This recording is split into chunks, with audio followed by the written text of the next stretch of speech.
The city was alive with the hum of evening traffic, but Jerome was invisible to most, a shadow among the bustling streets, ignored and forgotten. Sitting by a lamppost with his tattered blanket, he watched as the world passed him by. But then, a child's frantic cry pierced the air. Jerome's head snapped up. Across the street, a little boy, no older than 6, wandered dangerously close to oncoming cars. Without a second thought, Jerome surged to his feet and ran. Tires screeched, horns blared, and pedestrians gasped. The homeless man no one noticed had just risked his life to save a boy he didn't even know. As the boy's parents arrived, relief quickly turned to suspicion. Who was this man holding their child? And when the police arrived, Jerome adjusted the frayed edges of his tattered blanket, trying to shield himself from the evening chill. The city roared around him, honking cars, hurried footsteps, and the occasional chatter of passers-by who barely spared him a glance. For them, Jerome was invisible, just another homeless man blending into the city's backdrop. He sat by his usual spot near the corner of a busy intersection, a cardboard sign beside him that read, "Just trying to survive. Anything helps." Most people didn't stop, but Jerome wasn't bitter. He had learned to accept the indifference. Life had been unkind, but he had survived. The sun dipped below the horizon, casting long shadows over the bustling street. It was just another night until he heard a sound that made his heart race, a child's cry, high-pitched and desperate. Jerome's gaze darted toward the source. Across the intersection, a small boy in a bright yellow jacket was teetering dangerously close to the edge of the sidewalk. His tiny hands waved frantically as he tried to balance himself. "Mommy." The boy wailed, his voice trembling. Jerome scanned the crowd. People were walking by, but no one seemed to notice the boy's distress. His heart pounded as he realized the boy was about to step into the street, where cars zipped by without slowing. Without thinking, Jerome sprang to his feet, adrenaline propelling him forward.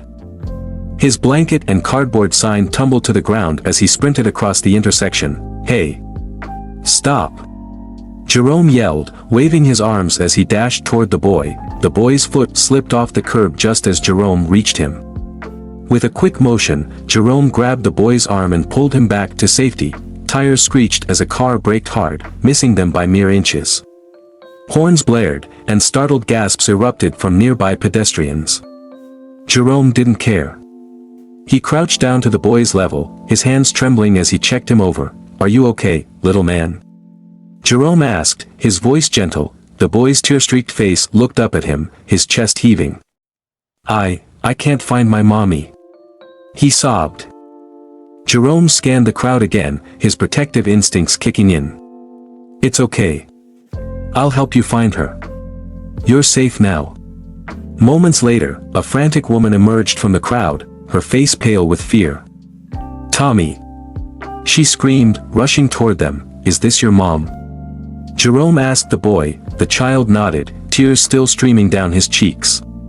The woman scooped the boy into her arms, holding him tightly as she cried.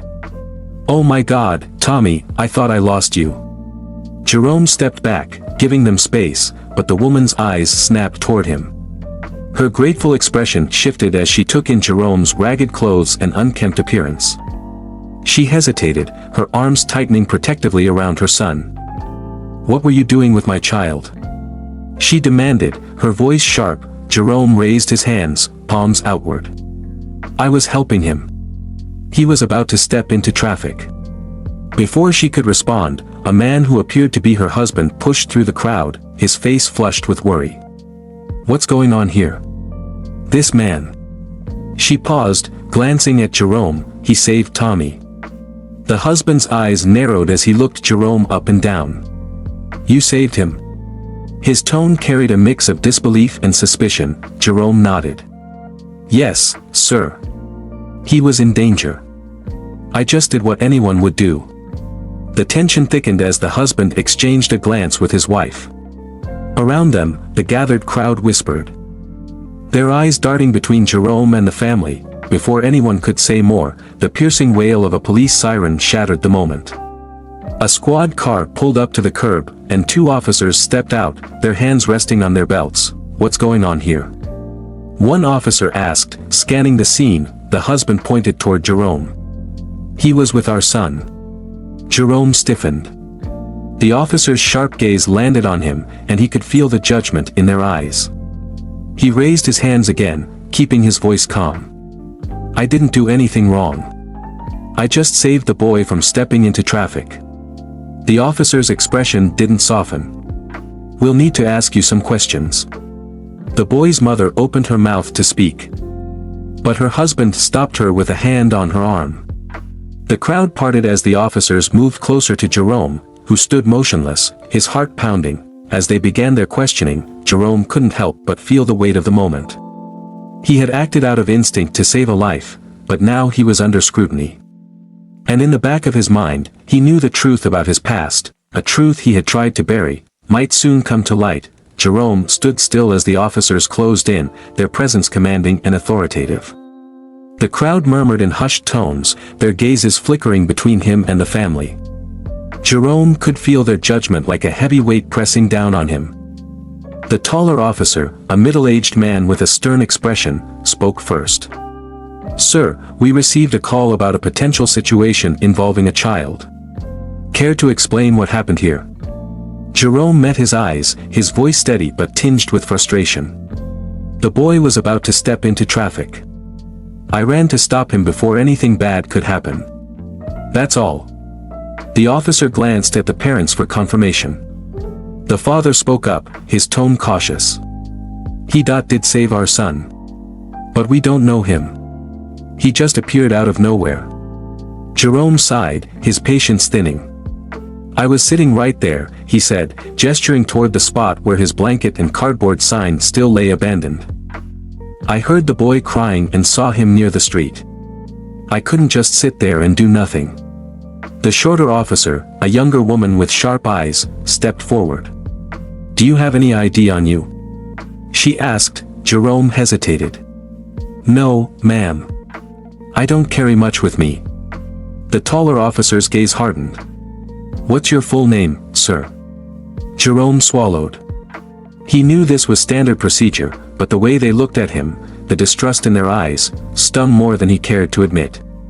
Jerome Carter, he said quietly. The officers exchanged a glance before the younger one pulled out a notepad and began writing.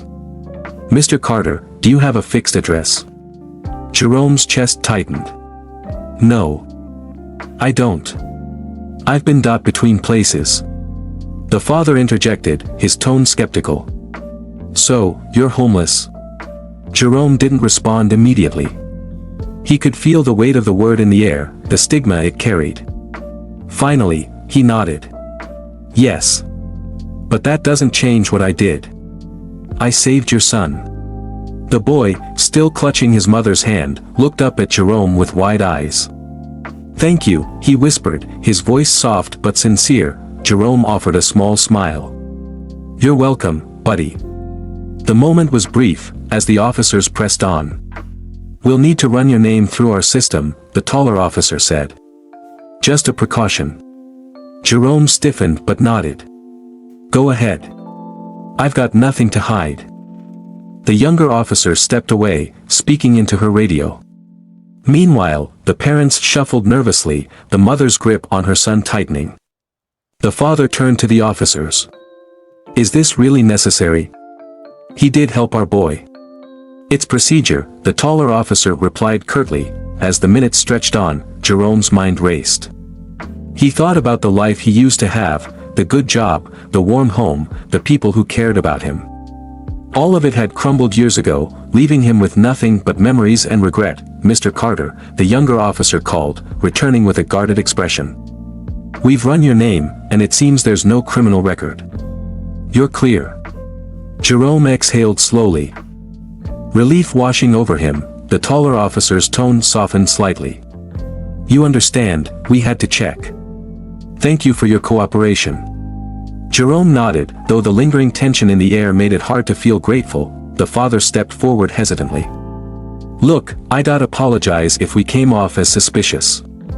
It's just, with everything these days. His voice trailed off, leaving the unspoken words hanging in the air. Jerome met his gaze. I understand. But next time, maybe don't judge someone based on how they look. The father shifted uncomfortably, but before he could respond, the boy tugged at his hand. "Dad, he's nice. He saved me." The mother finally spoke, her voice soft. "Thank you, Mr. Carter." "Truly." Jerome nodded but said nothing. The officers dismissed him, and the crowd began to disperse. He returned to his spot by the lamppost, his blanket and sign waiting for him like old friends. As he sat down, he couldn't shake the feeling that the encounter was far from over. The look in the officer's eyes, the whispers from the crowd, he had been seen, truly seen, for the first time in years.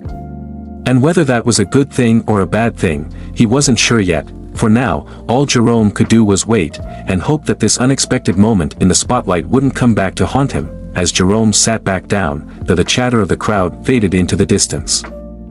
His heart was still racing from the encounter, and the weight of the morning pressed heavily on him. He pulled his blanket tighter around his shoulders, staring at the cracked pavement beneath him. The boy's innocent thank you had struck a chord deep within him, taking him back to a time when he wasn't just the homeless guy by the lamppost. Jerome had once been a promising young man. Fresh out of college with a degree in engineering, he had landed a well-paying job at a construction firm. He was sharp, ambitious, and determined to make a name for himself. His family had been proud of him, especially his mother, who had worked 2 jobs to put him through school, but life had a way of throwing unexpected punches. It started with the layoffs. The company downsized, and Jerome was among the first to go. He thought it would be temporary, but weeks turned into months. The bills piled up. And without steady income, he lost his apartment. Pride kept him from asking for help, and soon, he found himself on the streets. He tried to rebuild. Odd jobs here and there kept him afloat, but nothing stable came his way. The system seemed to work against him at every turn, and the weight of his circumstances grew heavier. The memory of his mother's disappointed face haunted him. She had always believed in him, always encouraged him to rise above the struggles their family had faced. "You're better than this, Jerome," she had said during their last conversation. But he hadn't called her in years. What would he even say? As Jerome sat lost in thought, the sound of approaching footsteps jolted him back to reality. He looked up to see the young boy standing before him, his small hands clutching a paper bag. "Hi," the boy said shyly. Jerome managed a smile. "Hey, buddy. Shouldn't you be with your parents?" "They're over there," the boy said, pointing toward the parking lot where his parents stood watching nervously. He held out the bag. "This is for you." Jerome hesitated before taking it. Inside was a sandwich, an apple, and a small bottle of water. "Thank you," Jerome said softly, his throat tightening. The boy smiled. "My mom says you're a hero." Jerome's heart ached at the words. A hero. It had been a long time since anyone had called him anything remotely kind. The boy lingered for a moment before running back to his parents. Jerome watched as the family got into their car and drove away. For the first time in years, Jerome felt something he hadn't felt in a long while: hope. Maybe today was the beginning of something new. Maybe this small act of kindness was a sign that his life wasn't as forgotten as he thought. Jerome stayed seated for a long while after the family left, his fingers wrapped around the sandwich bag. He wasn't just holding a meal, he was holding on to the fragile thread of hope the boy had unknowingly handed him. He unwrapped the sandwich carefully, almost reverently, and took a small bite. The simple act of eating felt different this time, less like survival and more like a lifeline. As he ate, Jerome noticed people passing by, some casting fleeting glances, others pointedly avoiding his gaze. Normally, their indifference would have barely registered, but today it stung. He had been a face in the crowd once, just like them. He had dreams, ambitions, and dignity. Where had it all gone? Jerome's thoughts spiraled until he spotted something shiny on the ground a few feet away. A coin. Without much thought, he picked it up, turning it over in his hand. It was a quarter, but to Jerome, it was more than just currency. It was a reminder. He remembered a phrase his mother used to say whenever they were struggling: "Start with what you have, and work your way up." She had said it so often it became a mantra. But Jerome hadn't thought of it in years. The quarter wasn't much, but it was a start. The next morning, Jerome woke early, shaking off the chill of the night. He hadn't slept much, but for the first time in years, he felt motivated. With the quarter in his pocket and a determination he hadn't felt in a long time, he headed to a nearby soup kitchen he'd heard about. Inside, the warm smell of coffee and scrambled eggs filled the air. Jerome hesitated at the door, his pride urging him to turn back, but hunger, and something deeper, kept him moving forward. A cheerful volunteer greeted him with a tray. "Good morning. Grab a plate and make yourself comfortable." Jerome sat at a corner table, observing the others. Some were chatting softly, others eating in silence. He noticed a bulletin board near the entrance, covered with flyers. One, in particular, caught his eye: work opportunity, warehouse positions available. No experience necessary. Daily pay. His heart skipped a beat. Was this his chance? He didn't know if he could handle the physical labor after years on the streets, but he had to try. As Jerome left the soup kitchen, the volunteer from earlier called out to him. "Wait. You forgot something." Jerome turned to see her holding a brown paper bag. "It's for later," she said with a smile. He thanked her and left, the bag tucked under his arm. The small kindness reminded him of the boy from the park. And his resolve deepened. When he reached the warehouse later that day, Jerome felt the weight of his situation pressing down on him. His clothes were shabby, his hair unkempt, but he stood in line with the others. A supervisor called his name, scanning his application.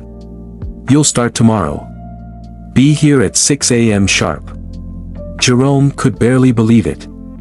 After so many years of feeling invisible, he was finally being given a chance. That evening, as Jerome lay under his makeshift shelter, he felt a glimmer of pride. The boy's kind gesture had sparked something within him, and now he was taking steps, small but meaningful, toward rebuilding his life. He thought of the boy again and wondered if he'd ever see him or his family. He wanted to thank them, not just for the sandwich but for something far more valuable, reminding him that even in the darkest times, a spark of kindness could light the way forward. Jerome arrived at the warehouse before dawn, the morning air biting at his face. He stood outside the towering structure, hands shoved deep into his pockets, nerves churning in his stomach. It had been years since he'd worked a steady job, and he wondered if he could keep up. The warehouse buzzed with activity as workers unloaded boxes and operated machinery. The supervisor, a stocky man with a clipboard, approached Jerome. "Name's Rick," he said, extending a hand. "You're the new guy?" "Yes, sir." Jerome replied, gripping Rick's hand firmly. "Good. We start you on sorting today. Straightforward work, just keep the line moving. Got it?" Jerome nodded, following Rick to the station. The task was simple: sort items into bins based on their labels. It wasn't glamorous, but Jerome found solace in the routine. By mid-morning, Jerome's muscles ached, and sweat dripped down his back. Years of malnutrition and life on the streets had taken their toll. As the hours dragged on, he felt the familiar sting of doubt creeping in. "Hey, you good?" A voice interrupted. Jerome turned to see a younger coworker, a tall man with a friendly face and an easy smile. "I'm Marcus," he said, handing Jerome a water bottle. "Jerome," he replied, taking the bottle gratefully. Marcus nodded toward the sorting line. "It's tough at first, but you get used to it. Don't sweat it, just take it one shift at a time." Jerome offered a faint smile. Marcus's words were simple, but they struck a chord. He realized he wasn't alone in this struggle. That evening, Jerome sat on a bench near the park where he had first met the boy. His body was sore, but his spirit felt lighter. He reached into his pocket and pulled out the brown paper bag from the soup kitchen. As he ate, he watched families passing by, children laughing and playing. His gaze lingered on the spot where the boy and his family had been. He wondered if they remembered him or if they realized the impact of their small gesture. The world around him felt different, brighter, somehow. The next day, as Jerome exited the warehouse after his shift, a familiar voice called out, "Hey, mister." Jerome turned to see the boy from the park running toward him, his mother trailing close behind. The boy's face lit up with recognition. "You're working here now?" the boy asked excitedly. Jerome smiled. "Yeah, just started yesterday." The boy's mother, a kind-faced woman, stepped forward. "We're so glad to see you doing well," she said. My son couldn't stop talking about you after that day in the park. We've been hoping to run into you again. Jerome felt a lump form in his throat. Your kindness that day at IT meant more than you'll ever know. He said. The mother reached into her bag and handed him a business card. My husband owns a small landscaping company. If you're ever looking for something different, give us a call. Jerome stared at the card, overwhelmed by gratitude. Over the next few weeks, Jerome continued working at the warehouse, his confidence growing with each passing day. He stayed in touch with Marcus, who became both a co-worker and a friend, and began saving money to move into temporary housing. One afternoon, he called the number on the business card. The boy's father, a warm and welcoming man, offered him a part-time position. It was a chance to learn a new trade and earn extra income. Jerome's life was far from perfect. But for the first time in years, it felt like his own. Months passed, and Jerome's life took a turn he never thought possible. He worked tirelessly, splitting his time between the warehouse and the landscaping job. His hands, once idle and weak from neglect, grew calloused and strong. His body, once frail, gained strength and vitality. The boy's family remained a steady presence in his life, offering encouragement and support. They invited him over for dinners, helped him navigate housing applications, and even gave him a used bicycle to make his commutes easier.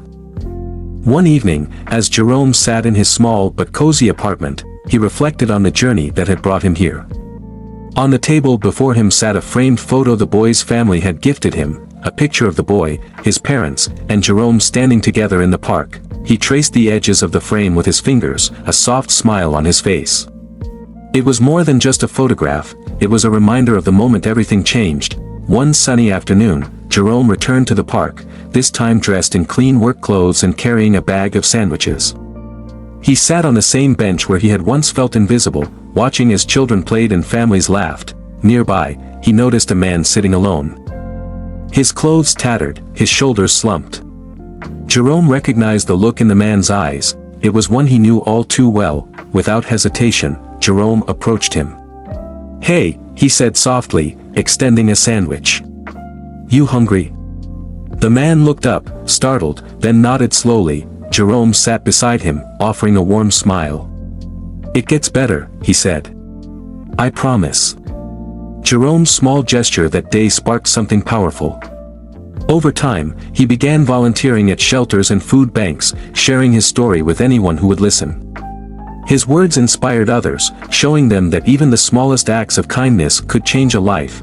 The boy's family watched proudly as Jerome transformed from a man who had once lost everything to a symbol of hope and resilience. Jerome's journey reminds us all of the profound impact kindness can have. In a world often filled with judgment and indifference, it's the small, compassionate gestures that hold the power to heal and uplift. To those who feel invisible or forgotten, your story isn't over. And to those who see someone struggling, never underestimate the difference you can make. Together, we can create a ripple effect of hope. If Jerome's story touched your heart, don't keep it to yourself. Like this video to show your support for acts of kindness. Comment below with your thoughts or share a moment when kindness made a difference in your life. Subscribe to our channel for more inspiring stories that prove the power of compassion. Share this video with friends and family to remind them that even small actions can create big changes. Let's spread hope and positivity together.